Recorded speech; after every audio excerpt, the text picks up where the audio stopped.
from the Albany boardroom. I see that, Doreen, you've been able to join us from New York City. Do you mind saying hello with a quick mic check? Yes, good morning. Good morning. Well, thank you, everyone. Good morning again, and welcome to this hybrid meeting of the draft 2024 Regional Greenhouse Gas Initiative Operating Plan Amendment Revision. My name is Frank Ciampa, and I'm a program manager at NYSERDA and will serve as facilitator for today's meeting. The purpose of the meeting is to provide stakeholders with an overview of the planned investments for New York's proceeds for the current fiscal year. And this meeting is part of an annual planning cycle that's been ongoing for a number of years now, and we're happy to continue that with all of you and share our plans and obtain your feedback. Next slide, please. Before we begin, I'd like to present a couple reminders. This meeting is being recorded. We've got a couple of mics and cameras around this room and also in New York City that are going to be picking up sounds. So please keep that in mind as we engage in this hybrid meeting. We'll also take questions from anyone that joined in the room. And we'll also direct folks that may be joining remotely to use the question and answer feature to submit your comments or questions. Hearing verbal comments over remote audio feed is not available for this session, but the presentation will be posted on NYSERDA's website within a few business days for reviewing after the fact. We also have Kelly Hammond online with us today if any technical issues should arise. So next slide, please. Our lineup for today is as follows. We'll start with some opening remarks from our president and CEO at NYSERDA, Doreen Harris.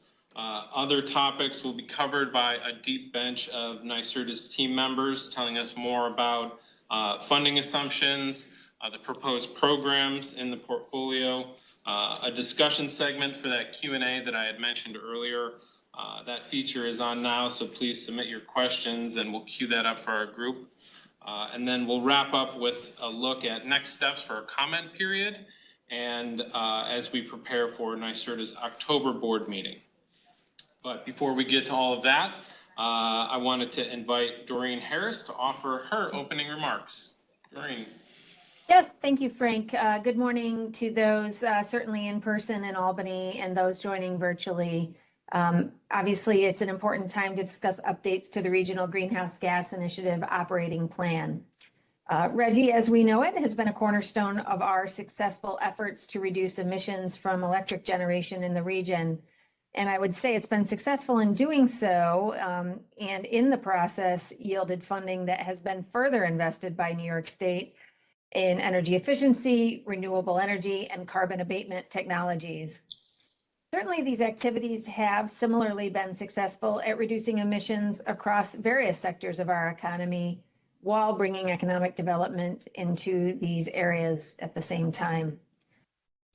I'd say we're fortunate to be holding this session today to discuss our operating plan amendment, which outlines an investment approach for the remainder of this fiscal year. And I say this because through this revision, we seek to put RGGI's additional auction proceeds to work by continuing to invest in decarbonization strategies that advance the goals established by the Climate Act while reducing emissions and benefiting disadvantaged communities across the state at the same time, certainly as the law requires. So as we are here today, we're anxious to hear your feedback. You have colleagues from across the ecosystem at NYSERDA. We are anxious to hear from you as we put forward a solid plan that demonstrates the best use of RGGI investments for New Yorkers. And so to begin this discussion, I'm going to turn this over to my colleague, Pam Poisson, NYSERDA's Chief Financial Officer. Over to you, Pam.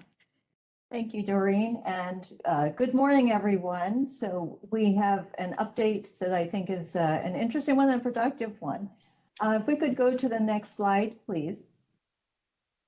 And one more, funding assumptions. So let's start at the top with just a quick acknowledgement that we saw increased auction proceeds from the last two RGGI auctions.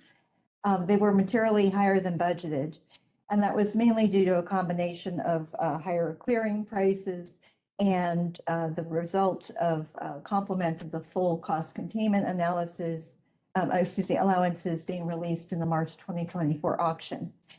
This is a bit of an atypical situation to see this many proceeds coming in. And so we wanted to ensure that we were doing an update in a timely manner to put these funds to work promptly. As such, we are with you here today to provide some insight as to what is proposed. And then we'll certainly be coming back, as noted here, with updates for the regular annual cycle in December. Next slide, please. We can take a look at the actual buildup of the proceeds that are additive. So you can see here it's a combination of the allowance auction proceeds of 135 million, combined with higher interest earnings. And the two in combination are arriving at total additional revenues of approximately 147 million to be programmed. Next slide, please. Thank you. And if we look one more ahead, you can see how the team has allocated this in consideration of the RGGI investment strategy. So you see on screen the items that we always consider to be framing and informing how we propose to program these funds. So looking at commercially available energy efficiency and renewable energy technologies, making sure that that's coupled with building New York's capacity for long-term carbon reduction, always keeping a focus on communities and empowering their ability to reduce carbon emissions and transition to cleaner energy. And then, of course, stimulating entrepreneurship and growth, which can be coupled along with the transformation of the energy infrastructure. And last but not least, creative, innovative financing. So those are all a part of the overarching principles used to discern what programs should be benefiting from this funding. If we look at the next slide, we can see the breakdown of that for this particular update. And I won't read all of these individual items on the page because you'll have a chance in just a moment to hear from the other program teams. But did want to note that the vast majority of these are initiatives that are already well underway, seeing many successes. And so we have an opportunity to keep the momentum going. And we've also concentrated on items that continue to support New York State's goals for supporting disadvantaged communities, as outlined in the column on the far right. And with that, I will hand it over for our program discussion coming up next. Thank you.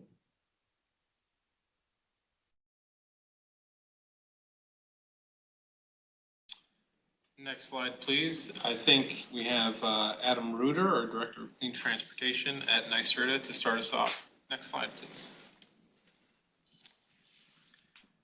Thanks, Frank. And thank you, Pam. So in the Charge New York realm, we are continuing and expanding on the items that have been in the budget to date.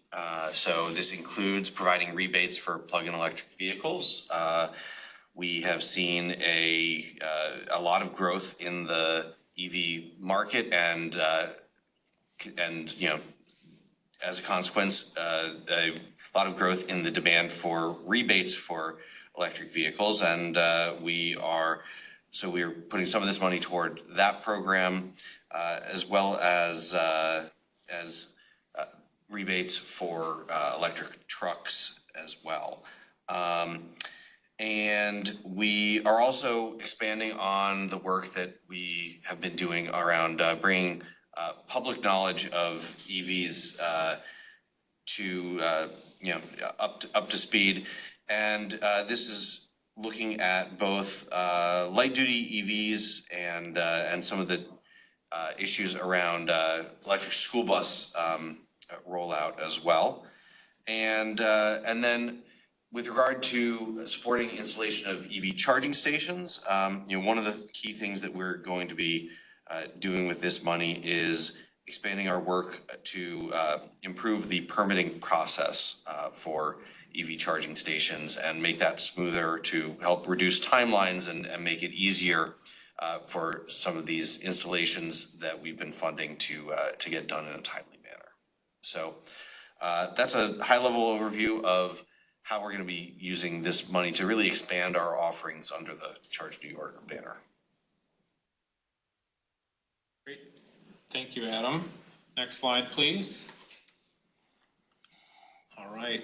Next, we'll go to this next segment, which is an expansion of some of the planned programs that are already in the RGGI portfolio. Next, we'll hear from Jamie Marcotte for the next slide. Thanks, Frank. Good morning, everyone. So under the heading of disadvantaged communities and schools, we are looking to add additional RGGI funding to our Clean Green Schools Initiative program that launched back in April of 2022. As a reminder, it provides planning assistance as well as installation funding for public schools across the state that are either disadvantaged community located or they are high needs as designated by the State Education Department. We ran our second round of competitive funding for installation this past summer. We had an overwhelming response to the solicitation, almost over $250 million worth of asks.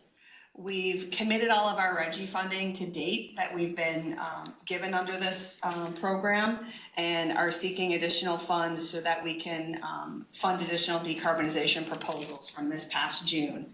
70% of the applicants are in disadvantaged community location, and the program has been making substantial progress in planning initiatives as well. So that's it. Thank you. Great, thank you so much. I think we will pass the mic to Michael Reed, who's presenting remotely on the content of the next slide. Michael. Good morning. We're excited to be proposing to add funding to our NYSERDA's building retrofit and new construction challenges with this additional RGGI availability. So these programs support competitive challenges that demonstrate exemplary design and high performance, both for new construction as well as hard to decarbonize existing buildings, such as large multifamily buildings on steam, hospitals, institutional and industrial customers. In addition, the use of these RGGI proceeds will help these programs serve customers and that do not pay into the electric system's benefit charge. So this will allow us to expand coverage to areas such as Long Island, as well as serving customers in municipal electric utility areas. This program area has been in operation for many years, and we have a wide range of success stories, whether that's within the Commercial and Industrial Carbon Challenge, or the Empire Building Challenge, or Buildings of Excellence. So that is the update for building retrofit and new construction challenges. Back to you, Frank. Great, thank you, Michael. Next, we will, for the next slide, hear from Vlad Gutman-Britton. Vlad. Hi, all. Happy to be with you all today to discuss additional funding for the scoping plan implementation research bucket that is supported by the RGGI program. This allocation is intended to support technical and policy analysis in furtherance of the Climate Action Council's final scoping plan, which was released in 2022. This additional infusion of resources, we would envision supporting a variety of topics, including improving our continued understanding of grid decarbonization, challenges and opportunities, policy support for the New York Cap and Invest program, which is continues to be under development, and deployment of kind of key technical infrastructure for New York Cap and Invest and other initiatives, including software capacities and market integrity mechanisms needed for the successful launch of that program. Thank you. Great, thanks Vlad for covering that topic. Next, we'll hear from Heather Clark on our Green Jobs, Green New York initiative. Thank you, Frank. Green Jobs, Green New York provides residential financing, including a 15-year unsecured financing at market and below market rates. Due to the unprecedented number of loans we have been issuing to finance energy efficiency and renewable technology projects, we're averaging about $1.8 million a week. We'll be using these additional RGGI funding for the Green Jobs, Green New York Residential Loan Fund to issue additional residential loans for these types of projects. These additional funds also give us the opportunity to help the increasing number of New York homeowners taking advantage of federal funding, which allows us to better leverage the RGGI funds in supporting New York State's desired outcomes. Thank you, Heather. And thank you, everyone, for contributing. I think last to round out some of our other topics, we've got Jen Menier, who's going to speak to the Circular Economy Renewable Energy Feasibility Study. Thank you. So recently we've seen a growing interest in recycling and responsible end-of-life care for both solar and wind facilities. And we've heard it from both market participants and other stakeholders like local governments and communities more broadly. So NYSERD is looking to more proactively address these future recycling considerations by undertaking a circular economy renewable energy feasibility study focusing on the recycling of solar panels and wind turbine blades. We're going to look at the costs associated with the setup of recycling facilities within New York State, the potential for job creation, cost savings, of course, any environmental benefits associated with avoidance of landfilling any expected refuse. And then finally, we will examine barriers to entry into the recycling market that might exist and include an analysis for disadvantaged communities to look at weighing potential job creation along with any potential impacts that the siting of the recycling facilities might have. Thank you. Great, thanks, Jen. Next, we'll hear from Courtney Moriarta on the Comfort Home Program. Yeah, thanks, Frank and Jen. So the Comfort Home Program is a program that we have designed that provides access to a trained and qualified contractor network for homeowners statewide who are market rate, so not low income and moderate income.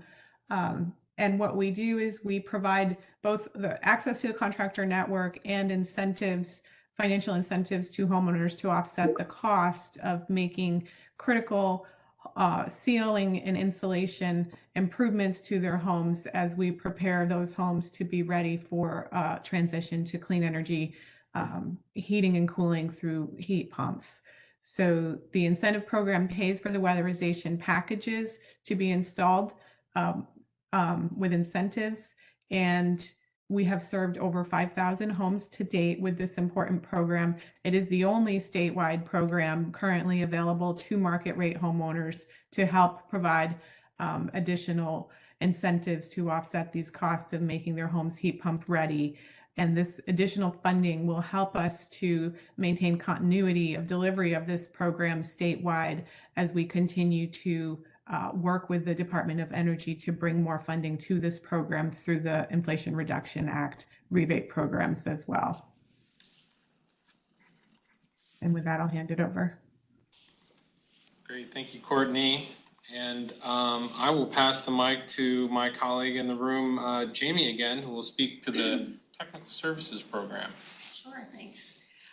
So our technical services efforts consist of a few programs, and these are cross-sectoral, so they serve commercial, industrial, institutional, and agriculture end users, as well as multifamily.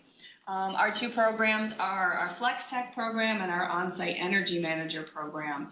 They offer site-specific recommendations on how to improve building operations and decarbonize buildings.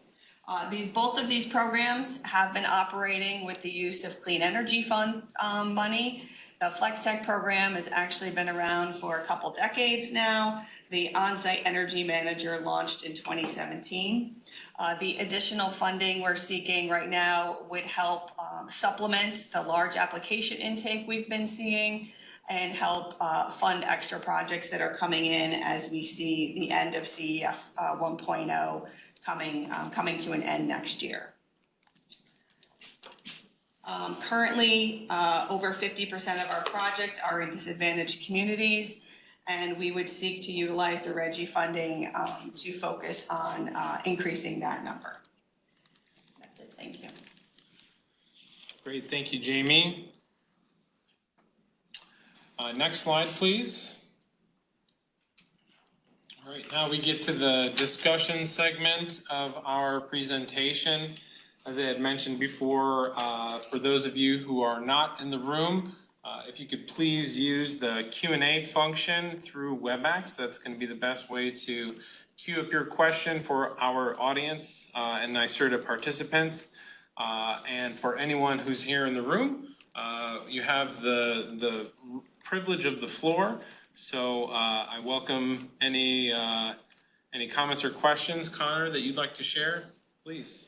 Yeah, great. Thanks, everyone. Connor Bamberg with the New York City Environmental Justice Alliance. Thank you. I really appreciate the timely update of the operating plan. That's a bit of a departure from what we've seen in the past, and it's definitely a welcome. I guess, Adam, I'll start with you on the Charge New York. Noting that in the chart here, the estimated benefits to disadvantaged communities comes in on sort of the low end of these programs at 25%. Curious as to what percentage of the funds are going to be going towards the rebates for personal vehicles. And then in addition, just to tag onto that, has there been consideration, I know this has been discussed in the past, and I don't know if the legislation is needed, of extending rebates to used vehicles? And then you also mentioned electric trucks, and I'm wondering if you could talk a little bit more about what types of trucks we're talking about. Sure. With the breakdown of how much would be going into our Drive Clean rebate, which is the program for light duty EVs, only about a third of that money is going into that program. A bigger portion is going toward electric trucks and school buses, which we think will have based on our historical data, we expect to have a bigger impact on disadvantaged communities. But it's hard to calculate exactly because this is a little bit of a shift for the RGGI money. So we're trying to be conservative with the amount that we would expect in that chart. As far as trucks, we have historically funded our truck voucher program for the last few years with Volkswagen settlement funds, and fortunately, there isn't another Volkswagen settlement coming. We don't want that to be the case, but we are looking at ways to continue that program once the Volkswagen settlement funding is gone, and so this is the first step toward that. We'd like to be able to fund more electric class, 4 through 8 vehicles, just like we're doing now, but this gives us a chance to move beyond that funding and update the program in ways that aren't constricted by the VW settlement rules. And then as far as used EV rebates, that's something that we continue to look into. Now that the feds have a used EV rebate, we're interested in seeing how that's working. We've always been a little bit skeptical of how much of a used EV rebate actually gets to the customer, which is just one of the challenges of working in the used car market. That it's not like the new car market where there's a very clearly published manufacturer's suggested retail price that you can gauge how much of that is actually being passed on. It gets a little bit more fungible in the used market. So that's where we're trying to get a better sense of how the federal program's working, but we continue to look for opportunities.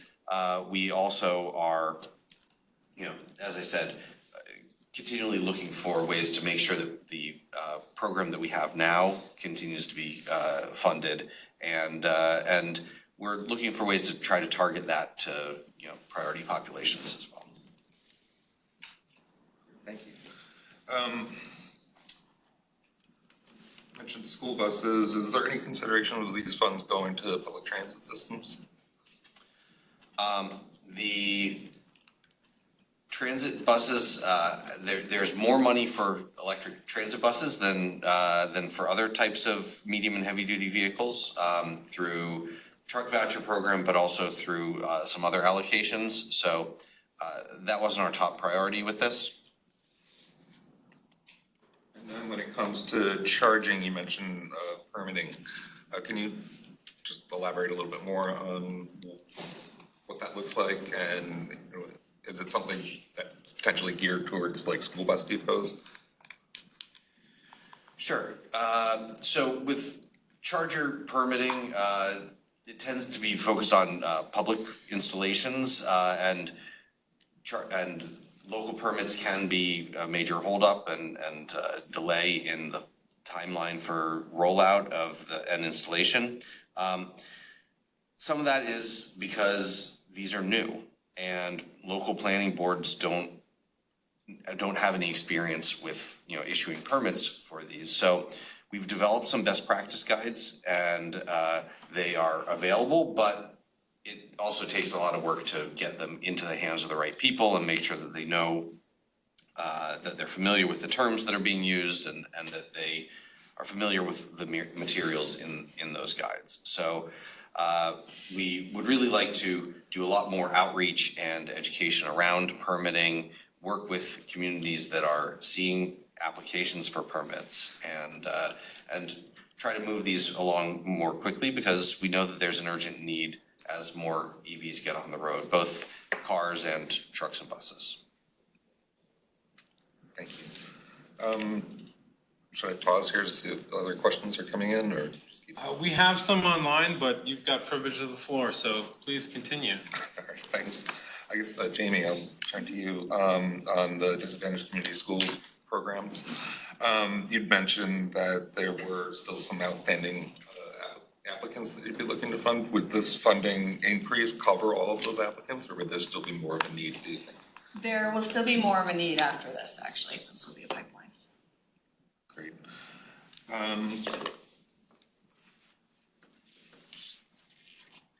Guess with that, just make the statement there that in comparison to those two programs, you have the 25% estimated benefits to disadvantaged communities versus an 80% benefit here with the disadvantaged community schools program. We'll follow up with comments, but we'd certainly encourage more of an emphasis of funding towards the disadvantaged communities for schools. So thank you. Great. All right. Thank you so much, Connor. We appreciate those questions. Now we will switch to some questions that have been submitted online. So if you're still thinking about your question or putting your thoughts together, please do drop that in the chat. We've got a few to get through. The first one comes from Mr. Roger Kayaza, asking about the status of the RGGI funding status reports that NYSERDA publishes. The last one not being updated since December 23.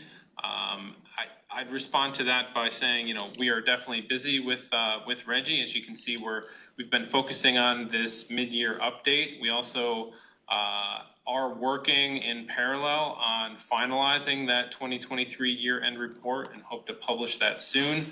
NYSERDA also has been providing data and narrative on our progress of our RGGI funded program portfolio, and that latest version of the RGGI Inc. Proceeds report was published on their website in July. So we're trying to put information out showing all the good things and the positive impacts that our portfolio is having. But if there are other questions specifically, we'll do our best to answer those as they come up. Next, we have another question for Mr. Kayaza, stated as the DEFR gap is a major unknown. Any thoughts of using scoping plan implementation research money to characterize the worst case scenario renewables resource gap? So with that, I will pass the mic to my colleague Vlad to help respond to that. Yeah, thanks, Frank and Roger. Thanks for your question. We agree that the role of DFRs or zero carbon firm resources in a 0 by 40 future is an important question.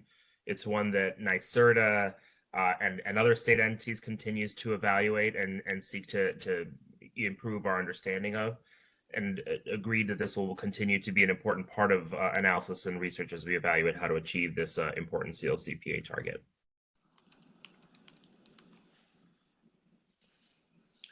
Great, thank you for that, Vlad. Appreciate the response. We do also have another question that's come in. This one from Ida. They ask, have there been any updates overall or updates over the overall program review? And I think this is related to the activities that RGGI Inc. is helping to facilitate as the multi-state model is looking to evolve over time, seeking to still decarbonize the emissions from the electricity sector while also managing other components of the program. So I believe that RGGI Inc. posts the latest updates on their program review activities. I'd point you to there as a first resource and know that there are some teams participating from NYSERDA representing New York State, helping to shape the future of that program.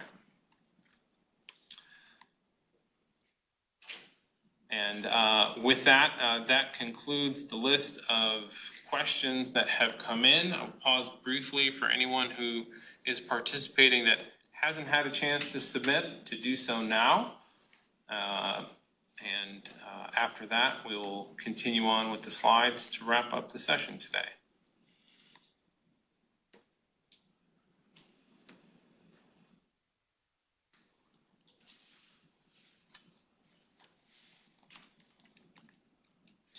All right, I think that is it. Thank you so much. We will go to the next slide, please. Great, so we do have a question that did come in, so I will pause before we get to next steps just to address this question. This one comes from Chris, who asks, what is the budget allocation to the energy efficiency and building electrification program for municipal electric utilities? And secondly, will a PON be released this year, seeking interested communities? Thanks. I think in this particular case, the budget allocation, there has not been one for this particular program with the municipal electric utilities. Certainly, we've heard comments in the past on how this one has been seen success and has been beneficial, and certainly we'll look to incorporate possible future changes as we evolve into our program. This mid-year update was seeking to address the near-term impacts that we could implement in the current fiscal year. So we focused on the program portfolio that could do that. This is a great opportunity to zoom out and recall our annual cycle to hold our stakeholder meetings in December. I think we are still planning to do that in addition to this mid-cycle update, and we can continue to show how other investments are being made across our portfolio. And so I guess secondly, related to a possible PON related to that electric utility program, that will, of course, if funded, come in time. So thank you very much for your question, Chris, and your interest on this program.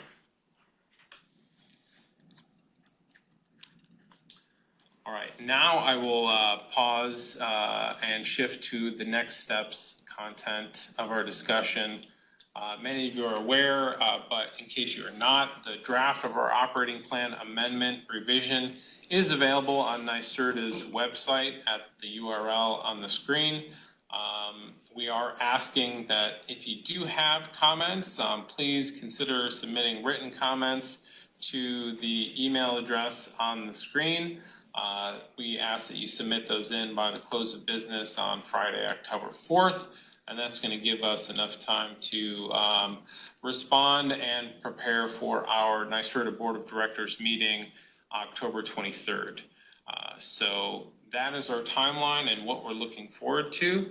Thank you again for joining us here today, sharing your feedback, engaging with us, and having this opportunity to continue with our program. So with that, we'll sign off. Have a great day, everyone.